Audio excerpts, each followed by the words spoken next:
Muy buenos días.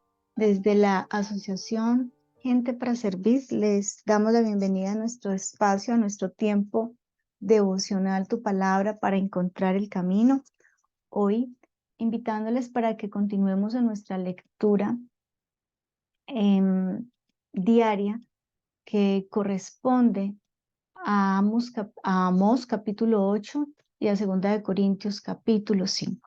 Y hoy vamos a darle lugar a lo que nos enseña el apóstol Pablo en Segunda de Corintios capítulo 5, un capítulo que si podemos ver en dos partes, la primera desde el versículo 1 hasta el versículo 10 y la segunda desde el versículo 11 hasta el versículo 21.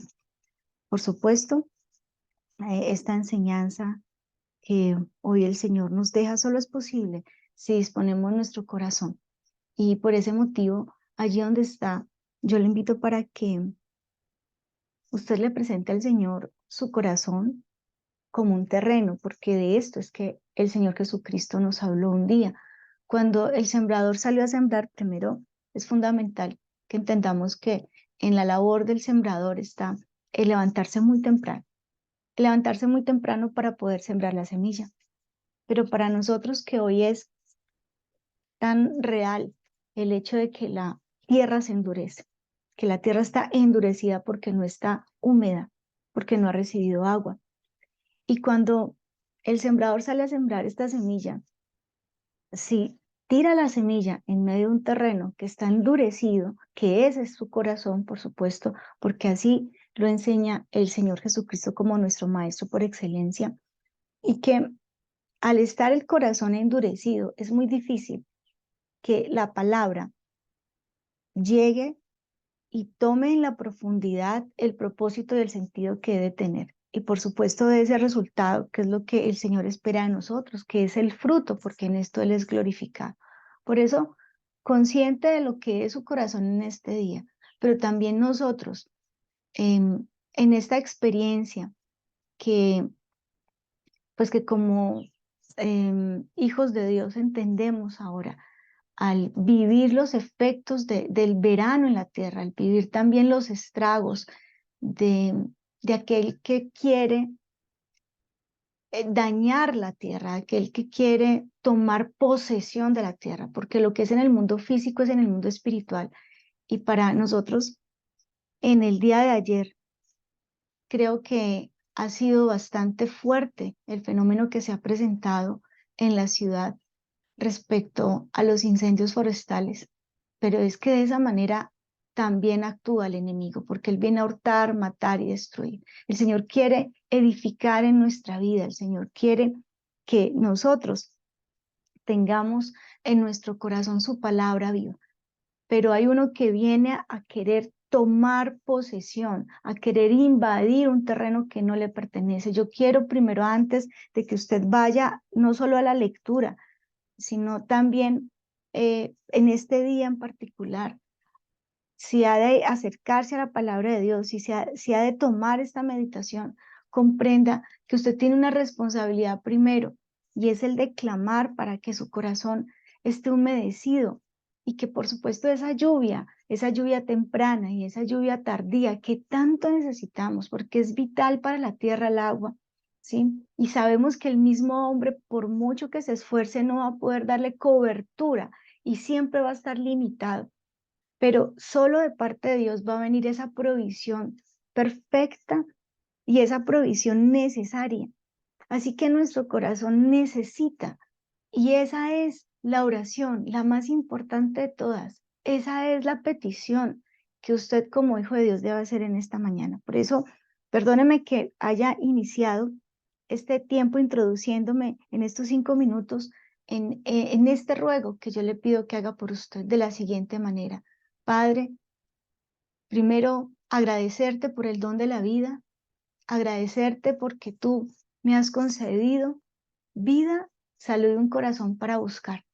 Pero aquí está mi corazón, posiblemente endurecido, y a veces ni siquiera me doy cuenta, porque cuando recibo tu palabra y no la retengo y no la pongo en práctica y simplemente me cuesta o paso de largo frente a tu instrucción o creo que no es importante la vida espiritual y empiezo a darle trascendencia a otros eventos, estoy dispuesto a pagar el precio por lo material, por lo que está externo en mi vida, también por mi alma, pero no por el espíritu, es porque mi corazón de alguna manera se ha endurecido. Tu palabra es vida y hoy te pido en el nombre de tu Hijo Jesucristo que la lluvia temprana llegue a mi corazón, que humedezca, que ablande la tierra de mi corazón para que llegue tu semilla que es buena y que va a dar fruto a 60, a 30, a 100, a 60, a 30 y que solo por tu obra de misericordia y de bondad hoy puedo recibir. Solo tú puedes quitar la dureza de mi corazón, Señor, quita la dificultad que experimenta tu pueblo, quita la dificultad que experimenta tu iglesia en general para recibir tu palabra viva, porque hay muchos estorbos, porque hay muchos invasores que han querido tomar el terreno de sus corazones, porque tú, oh Padre bueno, por la sangre del Cordero has pagado un precio muy alto para que nuestro corazón te pertenezca. Quiero decirle que su corazón está escriturado con el nombre de nuestro Señor Jesucristo para la gloria del Padre, para que el Padre venga y haga morada en su vida. Pero es necesario que usted clame por el don del Espíritu, que es el que le convence de justicia y de juicio de pecado, para que reciba la palabra y para que cualquier tipo de ladrón, de invasor, sea echado en el nombre de Jesús, con esa escritura espiritual, ese con ese poder y esa autoridad que el Señor nos da para echar fuera de nuestra vida lo que no nos deja darle lugar a la palabra de Dios, a su obra en nuestra vida. Padre, gracias por este tiempo que tú nos das, porque tú escuchas nuestra oración. Hoy te entregamos nuestro corazón y te pedimos entonces que sea tu espíritu en medio de nosotros. Te lo rogamos en el nombre de Jesús. Amén. Bueno, y después de esta oración, por supuesto, entonces, en el Espíritu y por el Espíritu también, y en el nombre de Jesús. Y la segunda de Corintios en el versículo 1, del 1 al 10 dice, porque sabemos que si nuestra morada terrestre, este tabernáculo, se deshiciere, este tabernáculo de carne y de sangre que es nuestro cuerpo, ¿sí? Tenemos entonces de Dios un edificio, porque esto que usted ve materialmente, el Señor de alguna manera nos permite a través de este primer versículo enfocarnos en algo que es superior, que trasciende. Y para nosotros la casa y la morada donde estamos y donde vivimos es muy importante. Muchos incluso están dispuestos a sacrificar su propia vida por no abandonar ese lugar, esa casa, esa morada. Pero es que nosotros tenemos una casa no hecha de manos, de hombres, sino una casa eterna, una casa que donde está en una dimensión, es una dimensión celestial. De esto entonces nos habla el versículo 1. Cuando entendemos esto, dice que por eso también gemimos, así lo dice Pablo. ¿Cuál es nuestro anhelo? ¿Cuál es nuestra angustia? Sí, dice, deseando ser revestidos de aquella nuestra habitación celestial. Pues resulta que aquí, el que entiende el primer principio que está en el versículo 1, el que entiende que este cuerpo de carne y de sangre, que este tabernáculo, que esta morada se va a deshacer, queramos o no, sea usted muy joven, ¿sí? Se sienta muy vigoroso, se sienta con toda la salud del mundo, y crea que tiene una vida por delante, no va a ser más allá de los 100 años, si es que va a ser un centenario en esta era contemporánea. Pero igual usted algún día va a tener que deshacerse de esta morada. Así lleve muchos años o mucho tiempo, perdón, en el gimnasio. Así nos apliquemos todo lo que nos queramos aplicar para que no se noten las arrugas, en lo que sea que usted quiera aún retardar en su proceso físico, tenemos una ley y es esa ley que nos lleva al deterioro físico, ¿sí? La ley de la entropía. Y esa ley de la entropía, de alguna manera, para nosotros, cuando creemos en Jesucristo, pues no es una ley que nos destina a la destrucción ni a desaparecer. Al contrario, nos va a renovar. Y esto es de lo que habla Pablo, ¿sí? Que vamos a ser revestidos, y es la palabra que utiliza y esa palabra clave que yo quiero que usted hoy tenga presente: revestirse. Versículo 3: pues así seremos hallados vestidos y no desnudos, porque ese revestimiento que tenemos es un revestimiento que tenemos, pero para ese cuerpo celestial, ¿sí? Versículos anteriores, perdón, pasajes anteriores en Primera de Corintios, capítulo 15, nos habla de ese cuerpo animal y del cuerpo espiritual, del alma viviente y del espíritu vivificante, ¿sí? De esos dos cuerpos que tenemos. Y Primera de Corintios capítulo 15 dice: porque por cuanto la muerte entró por un hombre, también por un hombre la resurrección de los muertos. Porque así como en Adán todos mueren, también en Cristo todos serán vivificados. Estoy en Primera de Corintios 15, versículo 23, ¿sí? Y empieza a hablar de lo que es el cuerpo espiritual y lo que es el cuerpo animal, y de cómo es Jesucristo quien nos permite entender este misterio tan extraordinario. O usted está viviendo para su cuerpo físico, o usted está cultivando ese cuerpo celestial. Como la idea es que nos centremos en 2 Corintios, capítulo 5, le doy un consejo: no pase este día sin volver a leer Primera de Corintios, capítulo 15, teniendo ya presente esto del revestimiento, teniendo presente esta intención que tiene Pablo de que nos acerquemos a este misterio extraordinario de lo que el Señor nos quiere regalar. Y entonces dice en el versículo 4: porque asimismo los que estamos en este tabernáculo gemimos con angustia, porque no quisiéramos ser desnudados, sino revestidos, para que lo mortal sea absorbido por la vida. Ese revestimiento es eso sí es una cobertura, eso es lo que nos cubre, ¿sí? Y es algo superior a la forma como seguramente usted busca cubrir su desnudez a nivel físico, porque usted tiene un cuerpo, pero usted no expone su cuerpo, ¿sí? En desnudez. Usted tiene un estilo, una forma para vestirse. Por supuesto, también tiene un vestido que lo identifica de acuerdo a su profesión, o de acuerdo a una función, o de acuerdo también a un evento, ¿sí? Ahora, aquí ya estamos hablando de ser revestidos de nuevo, y lo vimos en el versículo 2, y se vuelve a repetir esta palabra: revestidos, ¿sí? Mas el que nos hizo para esto mismo es Dios, quien nos ha dado las arras del Espíritu. Y aquí viene lo tercero, pero muy importante. Lo primero, lo segundo diría yo, pero muy importante, y es que ese revestimiento solo es posible que nosotros lo entendamos desde una inteligencia superior, que es una inteligencia espiritual, que es lo que nos da el Espíritu Santo. Por eso yo les decía: clamemos para que nuestro corazón reciba hoy el agua del Espíritu Santo, para que nuestro corazón sea humedecido. Y así como anoche orábamos, ayer en la tarde, claro, pidiendo no solamente agua, que el Señor permitiera que lloviera, pero era la necesidad de ese líquido tan valioso para poder eh, generar vida, sí, apagar esos incendios.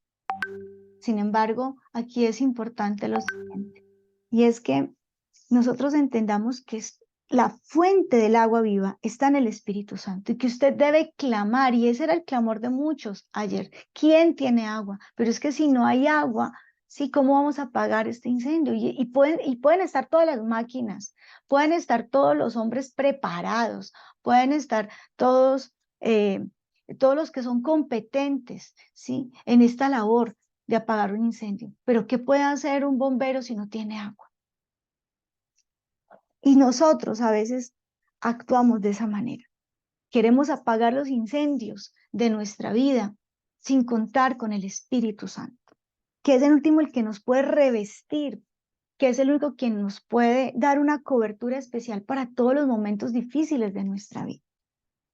Ahora, Sigue diciendo el versículo 6, así que vivimos confiados siempre y sabiendo que entre tanto que estamos en el cuerpo, estamos ausentes del Señor, porque por fe andamos, no por vista. Pues en el versículo 7 de 2 Corintios 5.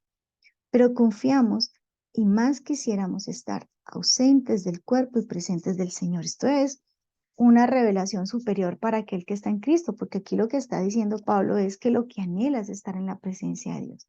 Versículo 9, por tanto procuramos también, o ausentes o presentes, serle agradables, porque a eso nos deberíamos dedicar. Mientras usted tenga vida, como lo decía Pablo, que el vivir para usted y para mí sea Cristo, y que el morir que sea ganancia, ganancia.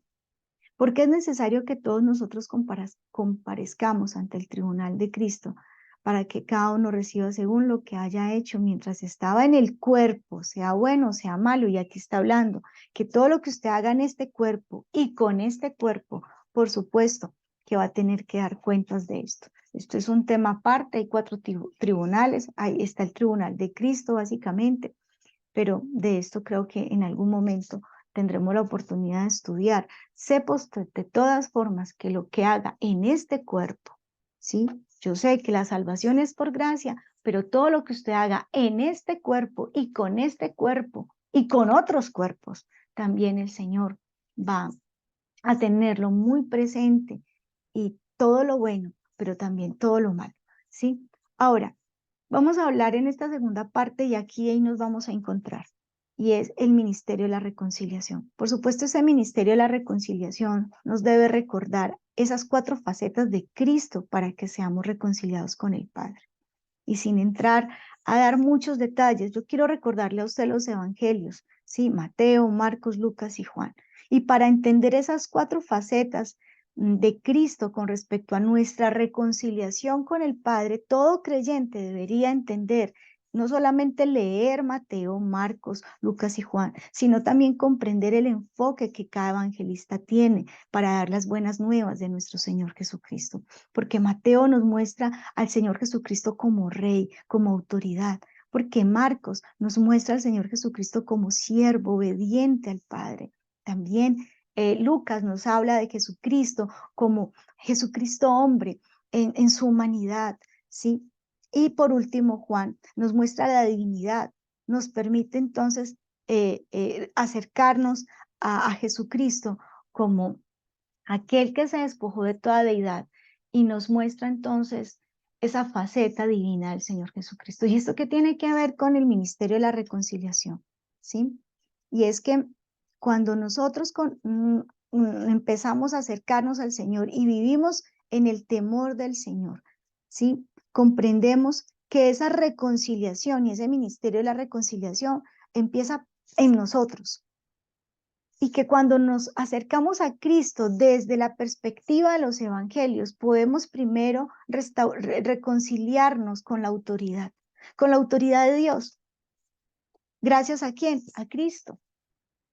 Porque el saber que tenemos un Rey, que tenemos un Señor y que Él es nuestra autoridad, pero que también cuando yo comprendo que tengo un Rey, también comprendo que el Señor a mí me da una autoridad y me dio un señorío en esta creación.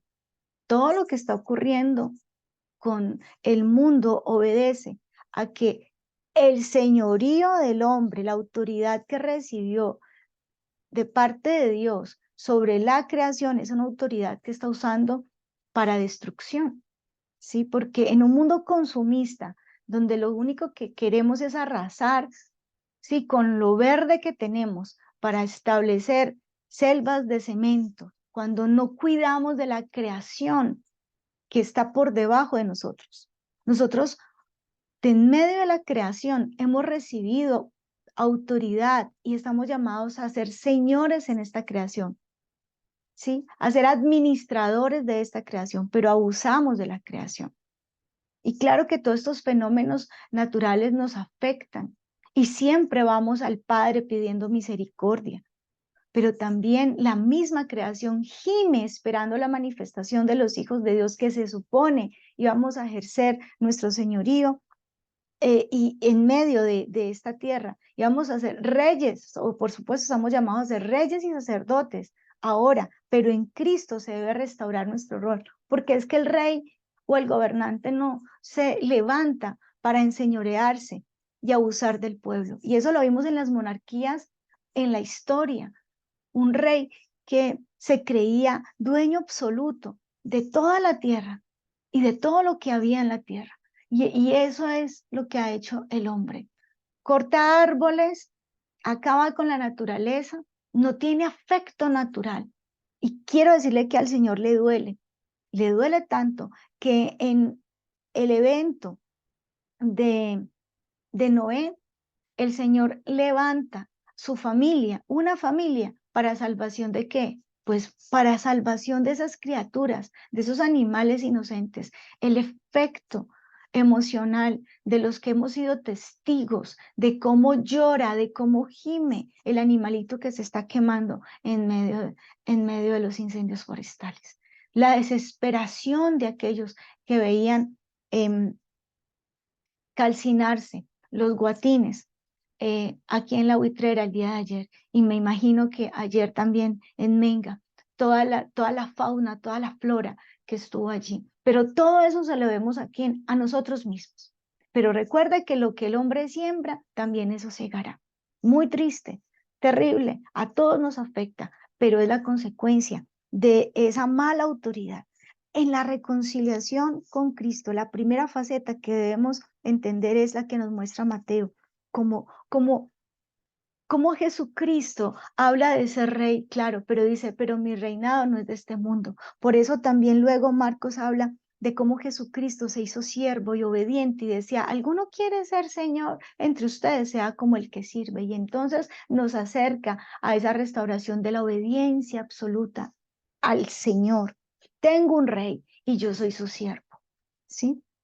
Por supuesto, Él me ha dado autoridad también, pero entiendo cuál es esa línea y la autoridad que me das para servir, la autoridad que me das para proteger. Cuando usted es autoridad en su casa, no es para que grite más, no, sino para que se sirva de su voz para instruir. Cuando usted es proveedor en su casa, cuando usted es señor en su casa, perdóneme, o sea, como cabeza es algo más funcional y tiene que ser el que más sirve. Si usted es el que tiene carro en su casa, usted es el que lleva y trae a la persona de su casa que no tiene carro. El siervo es siervo de la mano del Señor Jesucristo y restaura ese sentido de servicio, ¿sí? Ayudando al débil, porque si usted es el más fuerte de su casa, es para eso. Esto es extraordinario porque aquí es una mezcla maravillosa de cómo es que nos restauramos y cómo es que nos reconciliamos con esos roles que hemos recibido de parte de Dios, pero de la manera como tiene que ser, ¿sí? El siervo, y cuando hablamos de Lucas, la humanidad, el poder eh, entender que vivimos en medio de una sociedad que es cada vez menos humana, ¿sí? Que a veces pasa de largo frente a la necesidad. Y aquí es un llamado, claro, porque en medio de una emergencia todos están dispuestos, por supuesto, entre comillas, pero es que todos estos eventos obedecen también a no ser humanos en el momento en que se necesitaba, ¿sí? A no entender el valor que tienen recursos o que tenemos nosotros con los recursos como el agua, ¿sí? El poder restaurarnos, el poder aportarle al prójimo, el poder darle al prójimo, el poder entender que estamos en una humanidad y que tenemos que administrar bien los recursos, ¿sí? Cómo nosotros hacemos uso de esos, de cómo es que nosotros hacemos uso de todos los recursos que empiezan bueno, ya empezamos nosotros a dejar de en medio de nuestra casa. ¿Cómo podemos administrar de tal manera que seamos bondadosos, no solo con el medio ambiente, sino con nuestro prójimo? Y esto es extraordinario porque en Lucas nos muestra la humanidad de nuestro Señor Jesucristo, cómo se acercaba al más débil, al que necesitaba, ¿sí? cómo sirve el Señor Jesucristo, claro, pero siempre entendiendo su humanidad. Y en medio de esa humanidad, entonces ya, cuando entendemos que lo que somos y tenemos al Señor se lo debemos, cuando entendemos que no podemos seguir en un mundo materialista, entonces comprendemos lo que luego Juan nos muestra acerca del Señor Jesucristo, acerca de su divinidad. Y ahí viene una identidad, un propósito. Y yo quiero cerrar porque en el versículo 17 de 2 de Corintios dice, de modo que si alguno está en Cristo, nueva criatura es, las cosas viejas pasaron y aquí todas son hechas nuevas. Cuando yo me reconcilio, cuando entiendo el ministerio de la reconciliación, entonces comprendo estas 4 facetas del Señor Jesucristo como Rey, siervo, hombre, pero también como Dios que me da, y en Él, en Jesús, yo encuentro una identidad y un propósito que trascienda. Entonces, Pablo nos muestra luego un versículo donde une todo esto y a donde quiero ya llegar para que oremos. Y es Colosenses 3:10. Revestidos del nuevo hombre, el cual, conforme a la imagen del que lo creó, se va renovando hasta el conocimiento pleno. Colosenses 3:10. Somos creados a imagen de Dios, pero necesitamos entender que en ese regalo maravilloso de lo que somos, ¿sí? Solo en Cristo podemos reflejar esa imagen, solo en Cristo se puede restaurar esa imagen. Nosotros no podemos seguir siendo un espejo opaco porque nosotros deberíamos reflejar, como un espejo refleja la imagen, ¿sí? Del que está allí, nosotros deberíamos ser, al ser restaurados y reconciliados, reflejar, ser un espejo de Dios aquí, ser un espejo, y Jesucristo lo hizo. Nos mostró al Padre y le decía, pero Tomás, tanto tiempo has estado conmigo, ¿no has visto al Padre? Nosotros no podemos seguir siendo un espejo opaco y sucio. No podemos, en medio de la suciedad, este espejo mostrar con claridad lo que el Señor es a través de nosotros. Porque el pecado oscurece y cambia el reflejo de Dios que debe verse en su creación y sobre todo en nosotros. La realidad es que el corazón sin la luz de Cristo, sin la reconciliación con Cristo en estas 4 facetas, va a vivir bajo la penumbra. Y allí es donde fluye todo tipo de pecado. Por eso es tan importante lo que dice Colosenses 3 del 5 al 9. Haced morir pues lo terrenal en vosotros, fornicación, impureza, pasiones desordenadas, malos deseos, avaricia, que es idolatría, cosas por las cuales la ira de Dios viene sobre los hijos de desobediencia, en los cuales vosotros también anduvisteis en otro tiempo, cuando vivíais en ellas. Pero ahora, dejad también vosotros todas esas cosas. ¿Qué otras cosas tenemos que dejar? Ira, enojo, malicia, blasfemia, palabras deshonestas de vuestra boca. No mintáis, por favor, los unos a los otros, habiéndoos despojados del viejo hombre con sus hechos. Enfoquémonos en el Señor. Miremos a través del espejo más transparente y limpio que podemos ver, que es Jesús. Con razón, Colosenses 3:2 dice, el que tiene ojos para ver, vea. Por esto mismo Pablo dijo, poned la mirada en las cosas de arriba, no en las de la tierra. Miremos a Jesús. Y esa es la invitación. En Él podemos ver a Dios en toda su gloria, en toda su majestad. Y eso lo dice Juan 1:14. Y aquel verbo fue hecho carne y habitó entre nosotros y vimos su gloria. Gloria como del unigénito Padre, lleno de gracia y de verdad. Miremos más a Jesús. Si usted mantiene pegado ese celular viendo los perfiles y las historias, entonces, ¿por qué no vuelve al Evangelio y mira más a Jesús? En Jesús podemos encontrar perdón y una nueva oportunidad para limpiar nuestro corazón. En Jesús podemos encontrar la ayuda de su Espíritu, el cual nos va a ayudar a restaurar nuestra vida como un espejo capaz de proyectar la imagen de nuestro Dios, que es invisible, pero que se hace visible a nuestra familia, a nuestro entorno cuando miramos a Jesús. Nuestra familia sí necesita conocer a Dios, pero la va a conocer es a través de nuestra vida.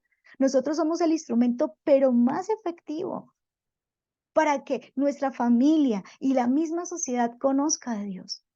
Vamos a orar y vamos a pedirle al Señor que nos podamos reconciliar con este propósito maravilloso, con esas 4 facetas de nuestro Señor Jesucristo. Esa es la invitación que le quiero hacer en este momento.